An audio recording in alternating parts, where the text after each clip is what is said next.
Hi, everyone. I'm Paul Whitcover, the Associate Dean of the Online MFA, and I want to welcome everyone to the first Wireside Chat of the new term. Yay! I'm here with my guest, Instructor Amy Bai. Hi, everyone. I will proceed to introduce her, and then we will begin our conversation.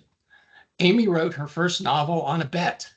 It took 9 months to finish the draft, 4 to revise it, 1 month to find a writing community and some beta readers, 5 to find an agent, and then a complete rewrite from adult to YA before the book found a home. She has written 4 novels since, but credits that first experience with her love for YA, a certain hard-headed perseverance, and also her decision to go back to school, change careers, and start an editing and writing business. She received her MFA in popular fiction from Stone Coast. Oh, that's a great program. And began freelance editing for presses and independent authors, and also teaching academic and creative writing. She lives in Maine with 2 bossy herding dogs whom we may see and or hear tonight, and volunteers with a local nonprofit as a literacy teacher. So Amy, thank you so much for joining us tonight. Thanks for having me. So of course, I want to start with what you said about beginning your writing career on a bet. Tell us about how that worked. And did you win or lose the bet? I'm still uncertain about that. You know, so am I, honestly. It started, I think it was several years after I graduated from college. One of my best friends there, we were both English majors. We were in the same freshman dorm and then the same sophomore dorm. And we just shared our writing with each other all the time. And we kept doing that after we graduated, even though we lived several states apart. Yes, Scott, I saw that.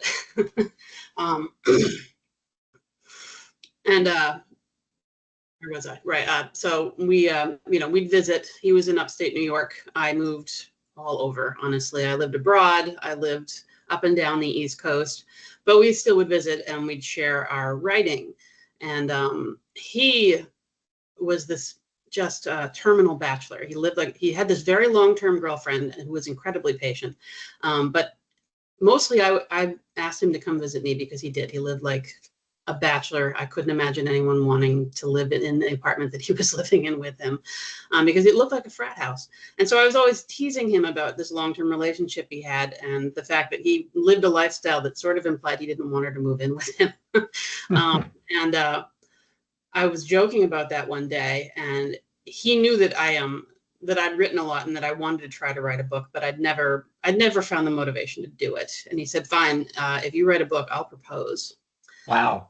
Yeah, I know. I'm honestly not sure either of us had any idea what we were getting into. So you wrote the book, and did he in fact propose? Yeah, he didn't wait until I was done with the book, which is just as well, because it did take a while. Yes, exactly. Wow. And I assume that his long-suffering girlfriend accepted the proposal. She did. In fact, I officiated their marriage. Oh, that is so awesome. And are they still married? They are. Yep, they've got 2 kids, and they still live in upstate New York. So. Well, that's incredible. So really, they owe it all to you. Yes, it's definitely about me and my book. So have you ever incorporated this story into any of your fictional works? No, I haven't. It's a great story. It's an incredible story. I mean, I think you should probably write it as a screenplay. Oh, that's a good idea. I would need his permission first. I'd need her permission first. Yeah, it's a great story though. Wow. Yeah. I didn't know what to expect. So you, in writing this book to win this bet, you found yourself writing YA. Not at first. I thought I was writing adult fiction. So tell us a little bit about that. Like, how did you make the journey from adult fiction into YA? Well, when I got done with the book, it was 150,000 words. It was a doorstopper of a fantasy. I mean, I had maps, I had a glossary, I had a pronunciation guide. I basically I could have done a D&D campaign over everything that I'd written about that book. Right. It sounds great. Proud of that. But I had absolutely no idea about how to find an agent. What happened after you finished the book, which obviously the first step is you revise that book a great deal, but I'd never had to do that before because I'd never written anything that length.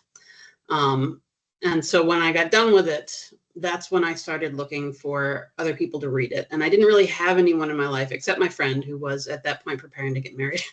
So he was a little busy. So that's when I started looking for other writers online.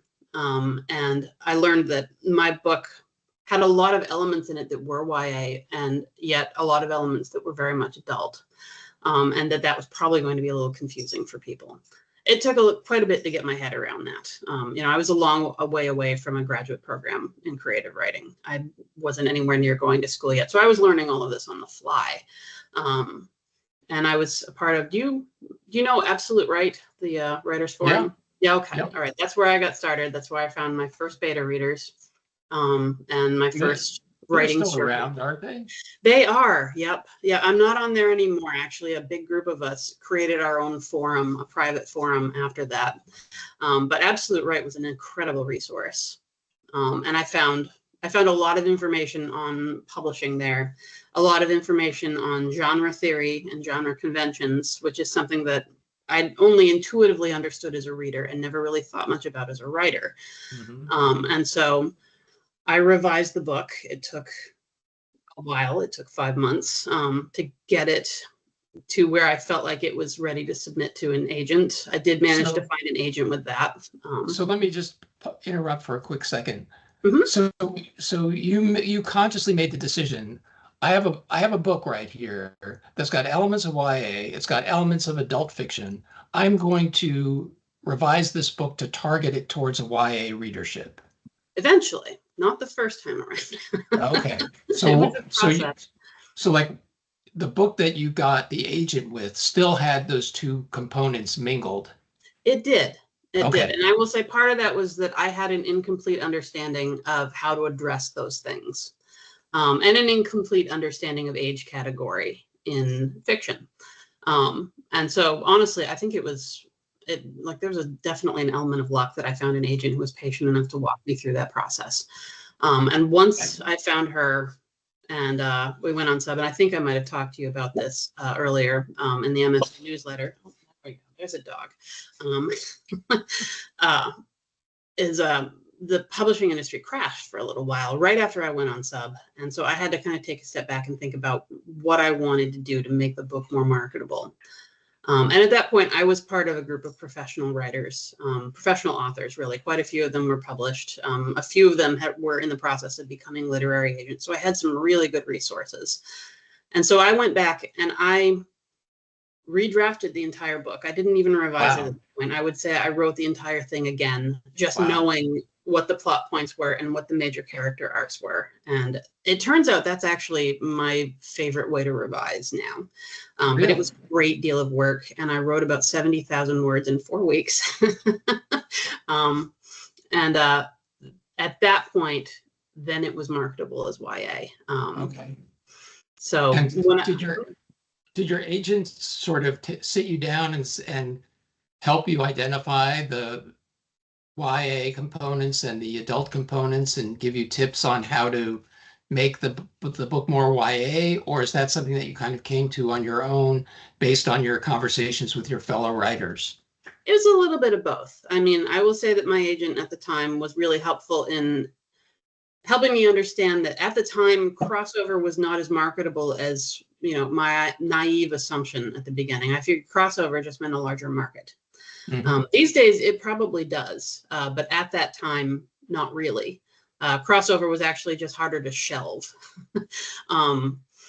Whereas, I mean, if you look at, say, Naomi Novik's Scholomance series, I don't know if any of you have read that, but it is amazing if you haven't read it. She's a great writer. All of her books are worth reading. They really, really are. So are you saying that her books fall into this crossover category in your opinion? I would say that that trilogy does, the Scholomance trilogy, which is, I think, yes, it is. It's her most recent works. And she's been pretty upfront about that. It falls right on what we would have called new adult up until recently. I would say. Okay, so I'm sorry, I don't mean to keep interrupting, but you keep Oh, please raising do. these incredible points. So you say, well, we would have called new adult until recently. I thought new adult was still a viable publishing category. It is. I think it's developed a lot of very specific genre conventions though over the years. I mean, I can still remember when new adult was a brand new thing and everybody's very Sure. excited, and there were a lot of arguments about what it was and Yep. whether or not it was a fad. Was it going to go away? Was it going to stick around? My feeling at the time and now is that, it really kind of always existed the same way, Sure. people started talking about YA, I mean, really, what, 40 years ago? Yeah. And but it existed before that. Of course, And yes. I mean, it's like the modern understanding of what markets are have really influenced a lot of the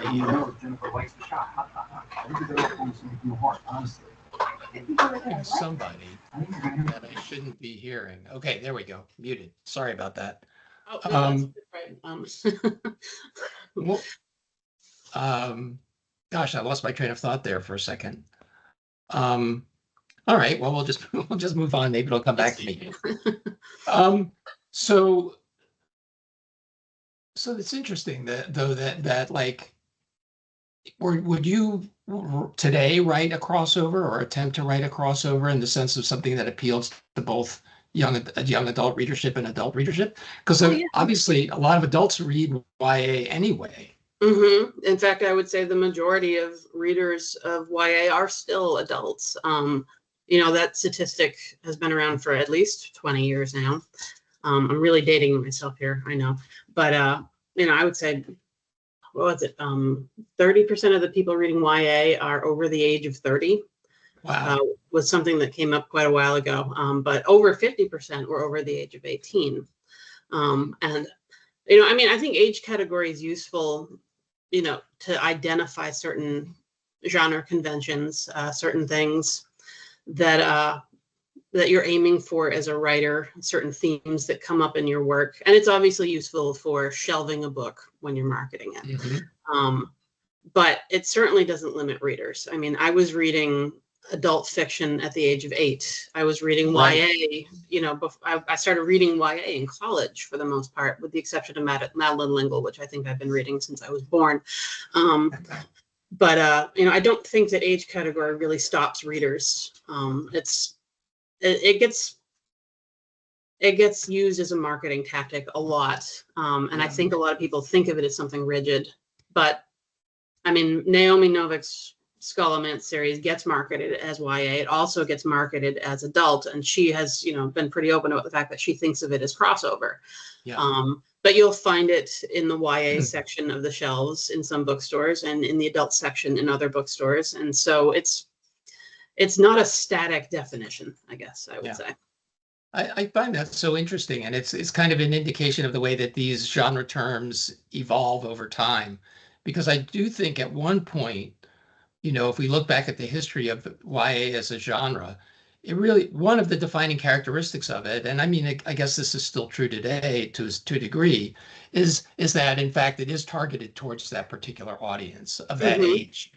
But listening to you talk right now, what I'm coming to realize is that in fact, that's much, much less true now. And instead, YA is just a genre that has its own kinds of concerns, its own kinds of tropes that are completely independent from, the age of its readership.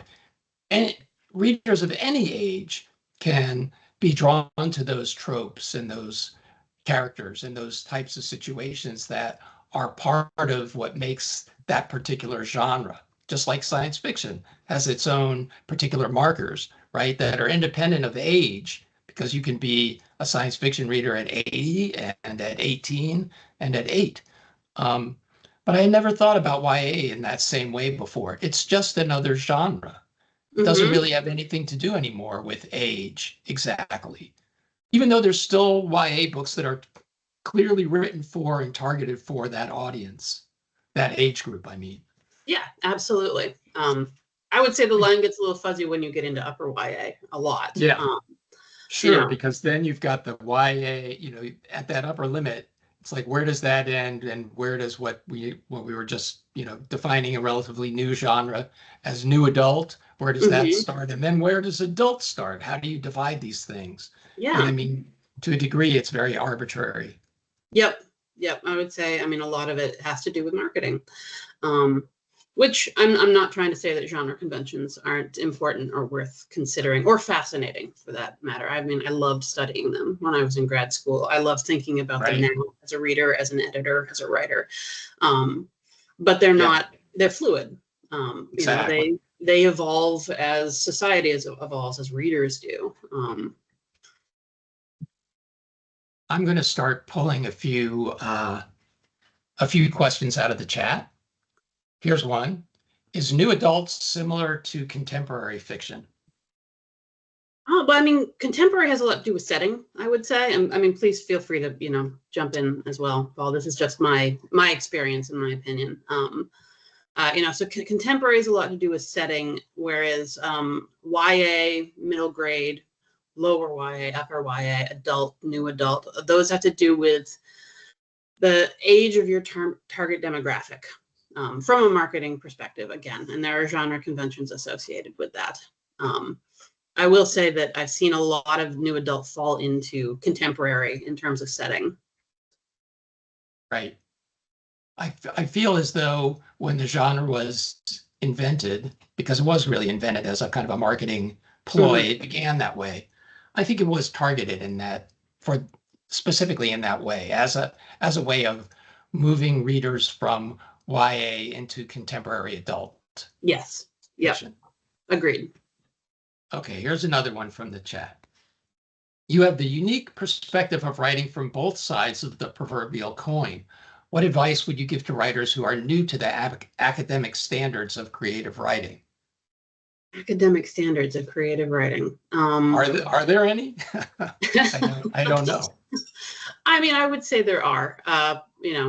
I mean, as someone who teaches genre, a genre 2 course, it's mostly, I guess the best advice I could give you is learn what the standards are before you choose to flout them, but absolutely choose to flout them, but we break the rules from a place of knowledge, right? So science fiction has certain conventions that, your readers are going to expect, right? Fantasy, same thing. Romance has some, and in fact might have stricter ones. The same thing with crime fiction. There are certain things that a reader expects when they pick up that book. So it's important to learn what those expectations are, how they developed. And then once you're comfortable with them, absolutely subvert them. Yeah. I'm interested in what you said there about learn where those conventions came from. Do you think it's important for student writers in the MFA to have a knowledge of the history of the genre that they're writing in? And if so, how deep does that historical knowledge need to be? I think it's important to have, yes. In order to settle into a genre and feel really comfortable with it, I think it's important to know how it developed, how it's changed. I mean, I say this as someone who, I studied so much on fantasy, and so much of it was very, very deep and very difficult and dense to get through when I was in graduate school. I don't know if you've read any Farrah Mendlesohn. I know Farrah. She's a friend of mine. Do you? Yeah. I've stayed at her house. I read a few of her books, and she wrote the Rhetorics of Fantasy. Yes. And that's a book. That's a sign, at least the essay from which that book is drawn is assigned in, excuse me, one of the speculative courses. She has a new book coming out now that's all about Joanna Russ, who's a speculative fiction writer.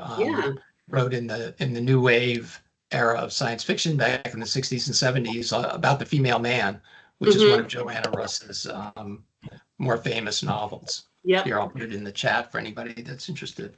Oh, yes. I'm going to have to put that on the TBR list, which is huge, but still. But yeah, I read Farrah Mendlesohn. I read Jack Zipes. I read. Yeah.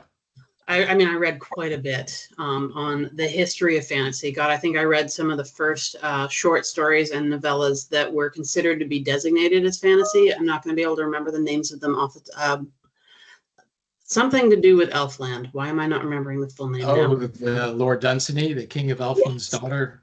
Yeah. Yeah, that's the one. And I read all of that as a graduate student, and while it felt like quite a slog, some of it at the time, Yeah. it really gave me a better understanding of the conventions of fantasy, the places where people have used those conventions to surprise the readers, to come up with something completely different. And it gave me a real appreciation as a reader, I would say, even more than as a writer, for when somebody does something new, because there isn't that much that is truly new out there in genre, but when it comes up, it's astounding. I'm thinking of Nora K. Jemisin. I don't know if, I think a lot of people have read her at this point, N.K. Jemisin. Yeah. Some of what she's done is just push the field, and it's really, really inspiring to read. And part of why I find it so inspiring, I think, is because I've read so much of the history of the fantasy genre in Western literature, particularly. Right. So I would say it's helpful as a graduate student. Is it necessary to write a novel? No, I would not say it is. But does it help? Yes, absolutely it does. Plus, it's just good to know. It's interesting stuff. Yeah. I went on about that for a little bit. I'm sorry. No, that's perfectly fine. I agree with everything you said. So, and I'm very happy to hear it for that reason. Okay, so I'm gonna grab another question out of the chat. A lot of great questions in here. I want my characters to be like mid to late 20s. Is that still considered YA? I'll let you answer that one. From a strict standpoint, nope. YA pretty much stops in the teens. But again, these are marketing conventions. Think about, I guess what I would ask you is, who are you writing for? Who are the people you imagine reading your book? And that I have always found helpful as a place to start when I'm trying to decide if my project is going to be YA, or if it's going to be adult, or if it's going to be new adult, is when you are writing, who is your ideal reader? Who do you picture that being? Is it a 15-year-old? Is it a 25-year-old? Is it someone in college? Because there are age categories for those things. Right. But this makes me think about what we were just talking about, how Yes. YA is becoming increasingly divorced from the idea that the readership is going to be, representative of the same age as the protagonist of the book, for example. It is true. I guess I should ask you too, do you want to get an agent? And do you want to be traditionally published? Because that is that is a consideration then. Yeah. And that, I'm also glad you brought that up, because that's, there are these genre conventions that very much matter in the world of traditional publishing, but may matter less so in the world of self-publishing. And another genre that I think this is really true of is romance, Oh, right? yes. Whereas if you want to be a romance writer and be traditionally published, then there are very solid conventions that you must adhere to, and probably the biggest one is a happy ever after, or a happy for now ending.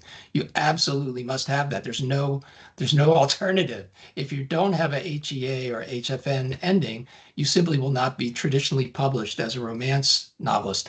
Now you can self-publish your work, and I know that there's a lot of movement in the self-publishing and indie space for non-traditional romances, books that still have elements of traditional romance novels, but don't play into that same ending. Mm-hmm. Those books could never, ever be published, at least now, through a traditional process. No agent would ever pick up an author that was writing those kinds of books. True. Unless it's an author that's already got a success, in which case, yes, they've got a little more room. Yeah, well, then they'd be like, the genre bending or genre breaking genius of so and so, right? Because if you can bring the audience, if you can bring the readers, then they don't care what you write. The publishers don't. They're gonna give you a big contract because they want to sell books. That's what they're all about. They're not really locked into genre conventions, except to the extent that everything that their marketing data tells them shows that they matter, right? Yes. Yeah. Yeah. If you can bring the audience, you can write what you want and still get traditionally published, but you have to prove you can bring that audience. All right, let me continue here. What do you call it? This is a great question. What do you call it when characters age from YA to NA or from middle grade to YA to NA in a longer series? Did we cross over or fall off the train? And if we did we break anything? I can make a splint. That is an excellent question. I mean, I'm not sure there's a particular term in publishing for that. But Yeah, I mean, don't I can think so think of either. plenty of examples of it happening. I mean, take Well, that Harry Potter series, for example. that's the one that immediately springs to mind. Yeah. Yeah. I mean, that clearly started as, I would say, upper middle grade and then traveled all the way through YA. And that last book, I'm not sure I would define that as young adult. I would say that that's in the NA, or I don't even think NA was really around then. It So it wasn't, would not yet. probably be an adult book. Mm-hmm. Yep. I mean, the clever thing that she did I mean, she did a lot of clever things, and I don't want to get into the political side of Mhm. her, except to note that I vehemently disagree with a lot of her stances Same. when it comes to gender and so on. But anyway, one of the things that she did that was very smart was she got her readership at a young age and then grew up her series with them, Mhm. so that she was constantly adding new readers at the lower end. By lower, I just mean age-wise, of her series, but she kept the ones that had started young and they grew up with her. And I mean, it made her into a juggernaut. Yeah. Yep. Yep. I would absolutely agree with that. I mean, her series just had such a wide appeal. And so many people who grew up with those books, and she wrote for them as they were growing up. And it was incredibly effective. Yeah. Yes, definitely was. And that's, I think, why some of those readers now feel very personally about, Yes. when you develop that kind of close relationship with your readers, you're sort of in a precarious position. You have to think about how they're going to take whatever it is that you do or say. Yep. Anyway, here's another one. This may be a novice question, but how do you decide to write a story in third or first person? And I guess the question is like, how do you know which is the right point of view for your story? And I have an entire actually, I don't even put it in the announcement section when I'm teaching YA2. I put it in the general discussion because it takes up so much space. But I have a whole spiel about that because it's a difficult decision to make, and it depends partially on what feels right, obviously, and sometimes you just have to keep trying. Yeah. You try the scene in first person, you try the scene in third close, you try the scene in omniscient. Even try the scene in second person. I can never pull that one off personally, but I have seen it done, and when it's done well, it's extraordinary. And you start by trying to see what feels right, but you also think about what it is you're trying to get out of it. I was just having this conversation with someone the other day about what first person does versus what third person limited in particular does. And third person limited, just to back up for a minute, is a third person where you pretty much only understand what one character is able to understand at a time. So it's got that immediacy of first person, as opposed to omniscient, where you've got sort of a narrator who's taken a big step back and can see what everybody thinks and feels simultaneously. So first person is, as I just said, it's a very immediate and a very intimate point of view. So if you're looking for something that's really close, really up in your character's head, then first person might be the good choice. Third person adds scope, and it gives you a little flexibility in terms of narrative distance, I would say. So, you can have a third person limited that is very limited and very close. I'm thinking Leigh Bardugo's Six of Crows in the Crooked Kingdom. I don't know if you've read that, and I'll try not to spoil it with anything if you haven't. She did a great job with that duology. But that is a fantasy heist series, duology, really. And she has 6 point of view characters, and she is flipping between them, but with each chapter. And that is third person limited. And so you Right. only know what that particular character knows while you're in their head, in that, in that chapter. Even though as a reader, having read the chapters that came, before it, you understand more than that character does. So you get this instant dramatic irony, which is also wonderful. Yep. Third person gives you more scope, because with first person, your reader's only ever going to know what your one narrator knows. But it does allow you to have a very intimate reading experience. It allows you to get way into their head. So first person tends to be very popular in YA. Yeah, I was just gonna ask you about that. Yes, yeah. First person is still, God, I've been writing and reading YA I've been on the publishing end of YA for about 20 years now. I feel very old right now. And first person has been the most popular point of view in YA the entire time. That has not changed. It's still the one you're most likely to run across when you pick up a YA book. That said, I've just given you several examples of third person in YA. And again, if you haven't read Leigh Bardugo's Six of Crows and the Crooked Kingdom, that's a great place to start.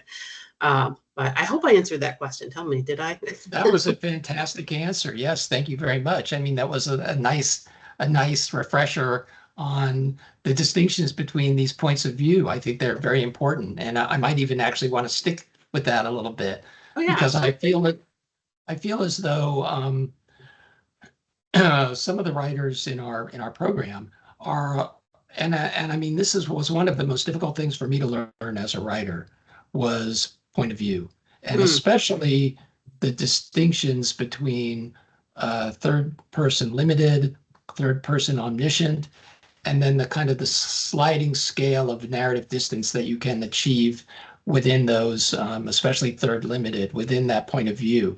Yeah. So how would you describe to students? What would be a good, I don't know, an exercise or just a good convenient way of thinking about how to distinguish these points of view so that you don't slip between them inadvertently, either into head hopping or into otherwise blurring the point of view of your book? And for that matter, why is it important not to blur the point of view of your narrative?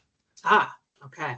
Wow. First, I just want to say sliding scale is just a great way to put that, because narrative distance is a very slippery thing. All right, so let's take it from the first part, which would be how to determine which point of view is which. I just want to make sure, did I get all that? You asked several questions. Yeah, that was a big question. I apologize. I was just kind of throwing things at you. No, it's great. I love talking about this stuff. I think about it all the time, which is probably a little weird, but I think you're among fellow writers here. I think we are all, we all think about this stuff a lot, maybe too much. I don't know. That's the best thing about being in an MFA program, in my experience. It was just such a wonderful experience when I was in my own graduate thing, just to realize I wasn't the only weird person who thought about. That's right, exactly. Okay, I would say the first thing that you want to ask yourself when you're trying to determine narrative distance in particular, whether that be first person or anything on the continuum of third person. Technically, there's a little bit of a continuum in first person too, which I'm not going to get into that. That's the academic essay I wrote last year. Does your reader know more than your point of view character? And if so, how do they know it and why? Now, maybe they know it because of what we like to call dramatic irony, which means you've got a character who is maybe a little unreliable, who thinks things about themselves or about other people, and you kind of know as a reader that they're wrong about it and that they're going to figure it out. And part of the narrative tension is waiting for them to find that out. How are they going to find it out, and how are they going to respond? It's one of my favorite forms of narrative tension, honestly. But you can do that in first person. It is difficult, however, because you are right up in that character's head. You are looking out of their eyes. So what they think is what you as a reader understand. Third person, again, it's that sliding scale. Third person can be quite close, or you can move away in narrative distance, allowing your reader to know more than your character does, which can be done by changing points of view, by having more than one perspective in your book. And again, Leigh Bardugo is a good example of that. Or it can be done by backing out steadily towards an omniscient point of view, where you have a narrator who is unnamed. True omniscient writing has an unnamed narrator who knows everything that's going on in every person's head. The best example I can think of off the top of my head that is occasionally classed as YA and occasionally classed as adult, again, is Erin Morgenstern's The Night Circus, which a lot of people have read. That a pretty famous book. It's fantastic if you haven't read it. And Erin is a wonderful person who worked really, really hard to achieve that degree of just under omniscience. That's what I would call it. I wouldn't say it's all the way into omniscient writing. But we know what all of her characters are thinking, and we can know that in the same scene. Whereas in third person limited, or in first person, if you've got multiple perspectives, you have to have a scene break or a chapter break and switch to another character's point of view and into that character's voice in order to know what a different character is thinking. So that I would say is the difference between omniscient and limited or first. And I might have gone a little past the question there. I'm sorry. No, that's all right. But so just sticking with the Erin Morgenstern book and her narrative approach for just a second. And I apologize to everyone. I'm going to get back to questions in the chat in a second. If we know what every character in a scene is thinking or feeling, how are we not head hopping? What is the distinction then between a competently employed omniscient or near omniscient and head hopping? I would say it's two things. I mean, and again, this is just my opinion. Yep.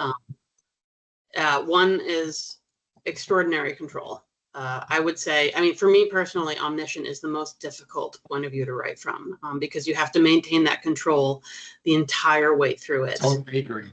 Yep. And two, I think that's why it's fallen out of favor.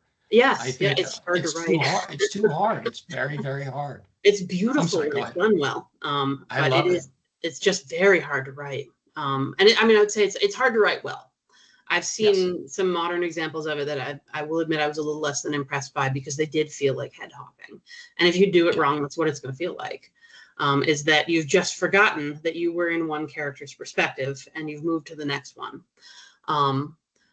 So the first is control, and a great deal of it. And the second is, for me personally, I think that a lot of the writers who do it well have a narrator who is a character, just an unnamed character. And that narrator has a strong authorial voice. Absolutely. Personality. Yes. Have you read Maggie Stiefvater's All the Crooked Saints? No.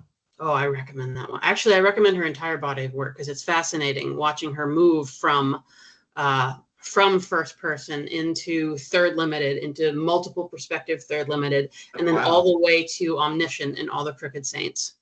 And what's this writer's name again? Maggie Stiefvater, Stiefvater. She's one of my favorite YA authors. I'm never going to be able to spell that. I don't know if I can get into the chat, but I could type it up for you. I'll just put the book in. Everybody can get that. What is it called? All the Crooked Saints. All the Crooked Saints. I have heard of that. Oh, it's heartbreaking. All right, I'm going to check that out. Yeah, I strongly recommend it. It's I would say that reading her entire body of work, which started with what I would call kind of conventional YA, and she had the Wolves of Mercy Fall series. I think it started with Shiver, and that was all first person, and it had a very classic YA voice, particularly for the time period, which was, God, I think 15 years ago. So it was, first person, up close, right in the head. And then she did the Scorpio races, which I think somebody mentioned in the chat here. Somebody just mentioned that. Yeah, that won a Prince, and she said that was the first book where she allowed herself to be weird, which is something that I keep coming back to as a writer. And that is an extraordinary book. It's also first person, but it's dual perspective first person. And it's you can really see her unique voice as an author starting to come through. And there's a little more narrative distance even in first person. She's on the the other end of that tiny continuum of narrative distance you can find in first person point of view. And after that, she moves to third person limited in the Raven Cycle, which is another extraordinary set of books. And then in All the Crooked Saints, she's fully in omniscient, and it is just the strongest authorial voice I have read in a very long time. But you can clearly see that path of narrative distance and how she became more comfortable with it as an author, and she worked towards writing an omniscient book. And she did it very, very well, I would say. I mean, again, that's a personal opinion on my part. But I strongly recommend reading that book because it's a really great example of modern omniscient in YA. This next question kind of relates very closely to this question, or to the answer that you just gave. What are your favorite books, Amy? Oh, God. We often may overlook these aspects. Sometimes, even though we develop our own voice, we have influences that blend with our own writing. I mean, I would say we always have influences that blend with our own writing. Our own voice emerges from the voices of others. Yep. I mean, I think I imitated so many of my favorite authors when I started writing, which I started writing quite young. And it was through that process that I found my own voice. So who were some of those writers that you imitated, either consciously at the time or looking back unconsciously? When I was young, let's see, Stephen King. You know, I'm a Mainer. I read a lot of Stephen King. I started reading when I was 10 years old. And Barbara Kingsolver, I started reading her when I was, I think, in junior high. And she was really hard to imitate for a young writer. She is an extraordinary writer. And she's still one of my favorites. I would say Barbara Kingsolver is a major influence of mine. Robin McKinley is a huge influence of mine. Great writer. And I think a lot of people who write fantasy will say the same thing. Yes, yes, a beautiful stylist. Oh, yes. Yep. She's got such a clean, her prose is just so clean and vivid. So Robin McKinley, more modern ones, Naomi Novik, as I just said, I love her books. God, I love all of her books. She's just such a good writer. I'm a big fan too. And N.K. Jemisin. I think N.K. Jemison's more of a stretch goal for me, I would say. Like, she's one of those, I don't know if you've read the 5th season. And if you haven't, oh God, what a book. She's an amazing writer. She's just a beast of a writer. She's so good. I've been trying to get her to come to a word for word event for a couple of years now, and I haven't given up yet. Maybe next year we'll get her. You'll probably have to keep me out because I will fangirl all over her. She's one of those writers where you read the book and you know, I mean, as a writer, I'm never going to be that good, and it doesn't even matter. It's just such a joy to read something like that. Right.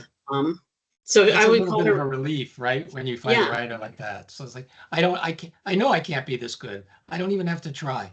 Well, I'm still going to try. Thank God they're out there already. The pressure's off. The pressure's off. So I'd say those are my big. Oh, Patricia McKillop. How did I forget her? She's a huge influence. Another great one. Yeah, yes. And Guy Gavriel Kay. I know I've just listed a bunch of women. Clive Barker and Guy Gavriel Kay are also on that list. And Guy Gavriel Kay just has a new book. Came out like a week ago or so. Oh God, I didn't think it was coming out till next month. Well, there goes my week. Oh, that might be. I mean, he's Canadian, so maybe that was the Canadian/UK edition or something. I will have to check that. It's been on my list of, you have to buy this when it comes out because I buy all of his books when they come out. Yeah, yeah.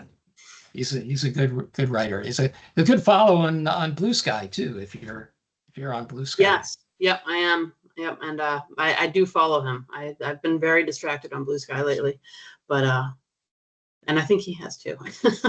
How important is it? Speaking of Blue Sky, how important is it for writers to cultivate some sort of social media presence, whether it's on Blue Sky? Let's not talk about X, but whether it's on Blue Sky or Instagram or Facebook or someplace like that. I mean, I think it's important.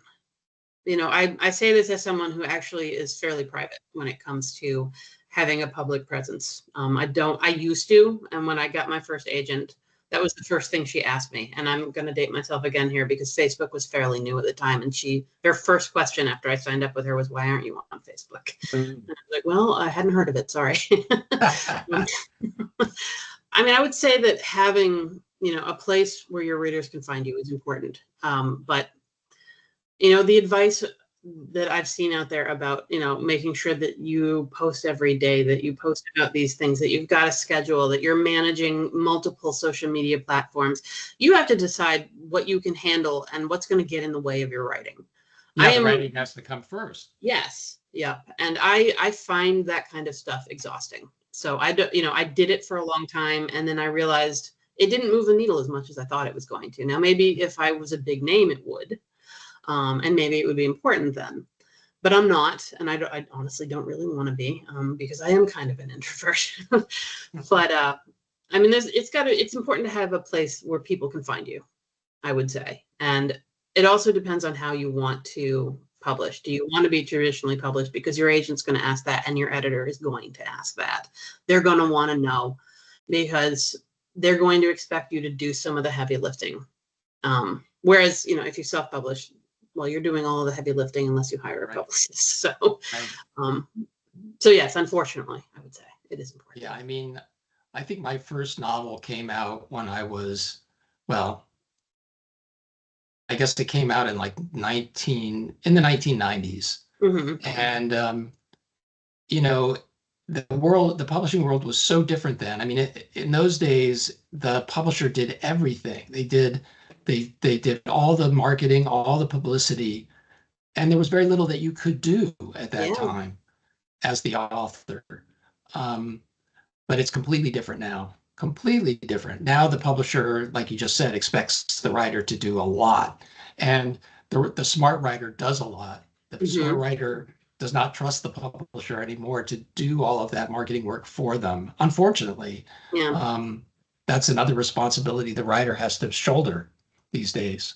Yeah, it is too bad, but it's just something to brace for. I would say, I mean, when my first book came out, my publisher did what my publisher did versus what I did. There was a very clear difference in impact. I was expected to do a lot more of the heavy lifting than I had been braced for. Right. And most of what I did ended up being local efforts, which, they did have they did help. They helped a great deal. I ended up doing a lot of book signings in a lot of bookstores. I got invited to a lot of events. I got invited to a lot of high school workshops. I got invited to speak at high schools and middle schools. And I would say I found that to be the most impactful as an author. And maybe that's because I could see the people that I was talking to and I could see the effect that I was having. But, I did have schools and libraries, mostly in New England, that ordered my books because of that. Whereas, my publisher, on the other hand, I mean, she was the one getting me in front of big names. She was the one getting my book reviewed in places that I could never in a million years have gotten it to. So between the two of us, I would say, we did move the needle, but there was stuff that my publisher could do that I absolutely could not do. I wouldn't even know where to start with most of that. But I did eventually, I guess I would say I eventually decided what I was willing to do and what was getting in the way of my writing. And having 5 social media platforms really got in the way of my writing. So. Right. All right, I'm going to dip back into the chat here for another question. See if I can find it. I had it here a minute ago. It was a question about, I can't actually find it now, but I sort of remember it. What about writing in the past versus writing in the present tense? Oh. How do you make that? How do you make that decision? And what is the effect of choosing those tenses? Oh, that's a great question. And I'm not sure if I can address it just in YA, although you can see examples, obviously, past versus present tense. I would say present tense, much like first person, gives that sense of immediacy. Everything feels a lot more up in your face. But it's a hard tense to maintain, and it's harder for some people than it is for others. It's easy to fall back into past tense because that's how we tend to talk to each other. about when we're telling a story, we tend to go with past tense. So one of the struggles I would say with present tense is that you really, really, really have to proofread and copy edit your work, because it's very jarring to go from present to past. And you also have to know English grammatical construction quite well. You have to be really comfortable with it to know when, your character is taught, things are happening in present tense, but your character is talking about something that just happened. So they are speaking in past in the moment when, you're describing a scene in present tense. And that can get a little complicated at times. That's something as an editor I see a lot, because present tense has become increasingly popular, particularly in YA, but I would say it's become popular in adult fiction as well. And one of the things that I work with my clients a lot is, knowing when to use present versus past tense when your story is written in present, because we fall back into past tense very easily. It's natural for an English speaker to do that. Past tense as a writer, it's more flexible, I would say. And it adds a little narrative distance. Again, narrative distance comes from a lot of different places. So it's point of view, it's the tense you choose. And it's, as we both said, it's a continuum. It changes. It can change throughout the course of a story, but you want to pick something and aim for it. So past tense gives a certain amount of distance from what's happening, but it also gives you a little more flexibility in how you can describe those things. And again, this is Western stories and the English language, which is just geared towards past tense. So it's a little easier for people to read, but it doesn't give the same kind of intimacy and immediacy that present tense will do. I will say it's difficult, I find, for a lot of new writers to maintain present tense throughout a book-length piece of fiction. Yeah. It's a long, long process, and you keep having to correct yourself. Yeah. Well, you have to train yourself to, yeah. I think, as a writer to do that. Listening to you talk with such insight about these craft elements of narrative really makes me understand that you're coming at it both from the standpoint of a writer who's thought about these things deeply, but also as an editor, as somebody who works with other writers. So could you, I know we're kind of coming to the end of our hour, but could you talk a little bit about the editorial side of what you do and how you got into that maybe, and how that impacts your writing? How are you able to do both of them without, negatively impacting the other? Practice. Practice and understanding that I'm going to fail occasionally. I got started editing right after I got my MFA. So I graduated from Stone Coast. I had actually just planned to start teaching, which is hilarious because I spent 8 years in higher ed recruiting. It's not like I didn't know how hard it is to get a teaching position. I knew very well. I'd been on the other side of the search committee. But, at the time I was going through a divorce. So I needed income and I needed something flexible and I needed something that would help a CV and make me more appealing, because I did not have teaching experience, not classroom teaching experience. I had workshops, I had, high school speeches. I was mentoring high school students. That does not translate easily into higher ed. However, my staff training experience at Bowdoin College very much did when I was in human resources. So that's really what got me in the door there. So I was part of that writers group that I had found in Absolute Right. We moved to a private forum that we still have. And a bunch of people in there were editors. Some of them were editors in the UK, where you can actually get a graduate degree in publishing and editing. Which I've never seen anything quite like that here. Actually, this program is the closest I've ever found for it. Yeah, there are like certificates in editing and publishing that you can get here, and some of them are associated with writing programs. Like I think Columbia might have one, or NYU has one. Yeah. But anyway, yeah. And we built this program, purposefully to include those aspects. Yep. And that was actually part of what drew me to it when I applied. So I had a couple friends who were getting PhDs in publishing and editing because they were in the UK, and they were already freelance editing, or one of them was a salaried editor. And they just said, look, we've been betaing each other's work for a long time. I had a lot of testimonials from my faculty mentors, because we had a lot of very intense workshops at Stone Coast. And so I had a lot of people just saying, why don't you try this? And so I just cold emailed, which is one of the reasons I still harp on this in the business of writing, which I'm teaching this term. You know, everybody's like, oh no, the cold email doesn't work. It does though. It does work. Yeah. It's just that it's a numbers game. Right. I think it was 7 publishers, large presses, small presses, mid-sized presses, and just said, you know, this is where I'm coming from. You know, these are my qualifications. Are you contracting out? Can I take an editing test?